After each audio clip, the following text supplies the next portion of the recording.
Hi, I'm Beth Munns. I'm on the Oak Harbor City Council, and I am proud to say I am chairman of the Island Transit Board of Directors. And with me today is Todd Morrill.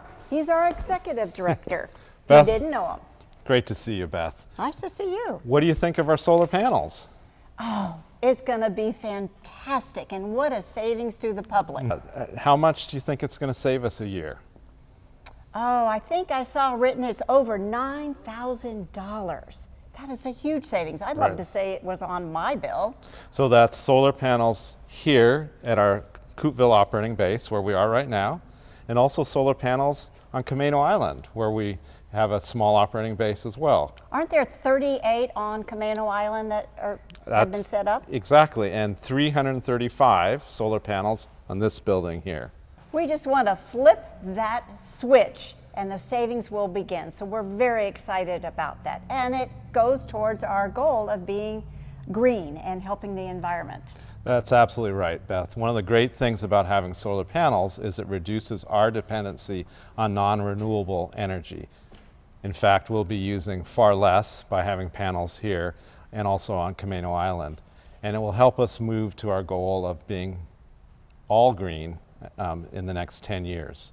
Now the solar panels, won't they actually recharge the batteries that we need on the buses we're getting? So right now they will help us with the needs that we have here at our building and our facilities. Later we will work towards that. We're, as you know, in the midst of a zero emission transition study that will help us sort out what sort of vehicles we use in the future. Do you understand what zero emission means? I mean, I'm sorry, that just sort of sounds far out in space. So can you explain it a little farther? Yeah, what it means essentially is that the fuel that we're using, the power that we're using, comes from renewable resources. And when you're using it, it doesn't pollute the air. So for instance, with an electric bus, there is no tailpipe emission whatsoever, right? Because you're using a battery. With a hydrogen fuel cell bus, the only thing that comes out of the tailpipe is a little bit of water, and water is obviously not polluted, and so they're both zero emission vehicles. Each one has their advantages, each one has their disadvantages. We will sort out what works best for Island County, and then our board of directors, led by you, will help make that decision about what we should do in the future. Zero emission means essentially that there's no carbon, no pollution that comes from the vehicle or that is created when you're creating the fuel that propels that vehicle. And we are actually studying right now to determine which sort of system will work best for us in Island County. As you know, we have some routes that are 300 miles or longer. We also are a rural area where we have windstorms and sometimes lose power for days.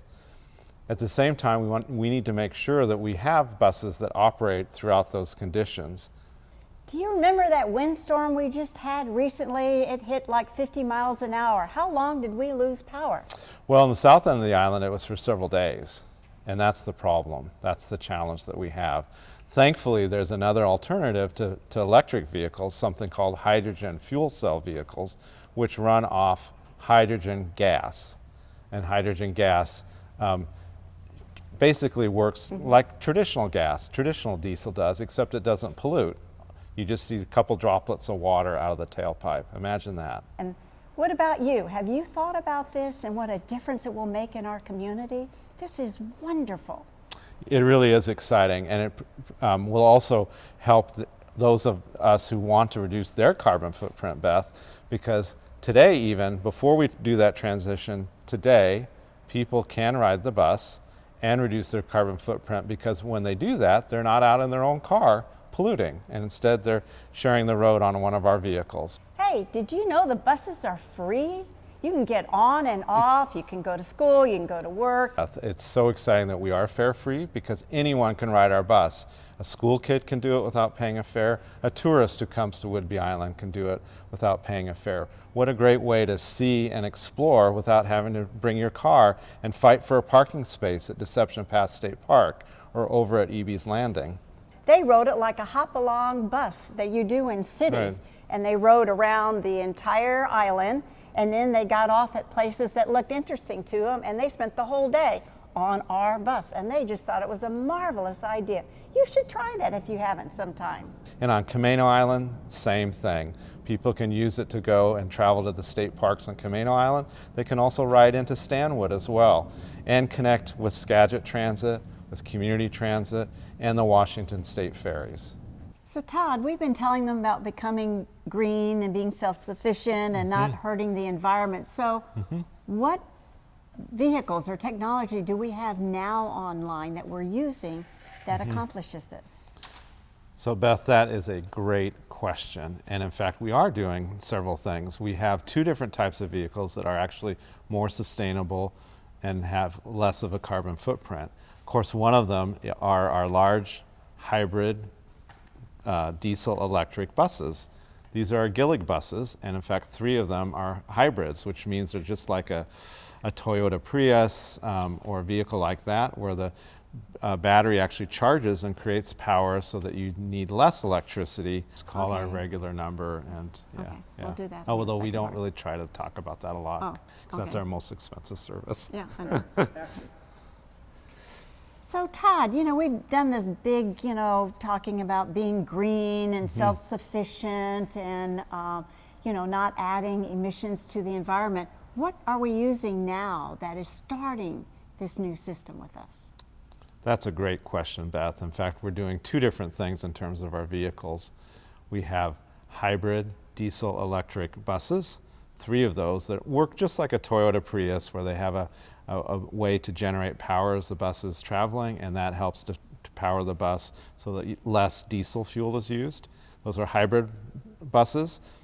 The other way we do it is through using propane. We have 15 vehicles that run on propane as opposed to gas or diesel. Propane has less of a carbon footprint than those other more traditional fuels, and that helps us as well. So those are 2 things we're doing right now to help reduce our carbon footprint. And of course, we're working to do more reductions, and with the solar panels, we'll be using less non-renewable energy in our buildings. So if there's over 300 miles that we have to cover routes with our buses, the propane versus the hybrid, can one of them do the whole route, or is it just divided up enough it works out? Yeah, so one of the challenges with electricity and electric buses is the technology. The batteries do not yet have the range that supports a 300-mile route. In order to address that, we would need to have to stop the vehicle along the way and charge in order to do that. Another alternative is to use another zero-emission option, which is the hydrogen buses. So another good option for us are the hydrogen buses, which operate pretty much like a traditional bus today operates. You fuel them up, off they go, and they have a range that will meet our needs. The challenge with hydrogen is there isn't a lot of hydrogen that's available in our area yet. Man, this just kind of blows my mind. We live on an island that's approximately over 50 miles long, and yet look at the technology we're using. And come on, you guys, come try it. You need to ride this bus. It's free. You're absolutely right, Beth, and they can see whatever they need to see, have a good day, go home. They can connect with the ferries, they connect with Skagit Transit, connect with Community Transit and Everett Transit over in Everett. So there's so many ways to get here and to do exactly what you're saying. Can you imagine how many books they could read on their Kindle just by riding the bus? I mean, there you go. And we have the best coach operators who will help point sites out along the way. And our coach operators will make sure if you tell them where you want to get off, they'll say, hey, come on up here. I'm at your stop. And so they're very friendly and they have great memories. Indeed they do. Come ride with us. Come ride with us.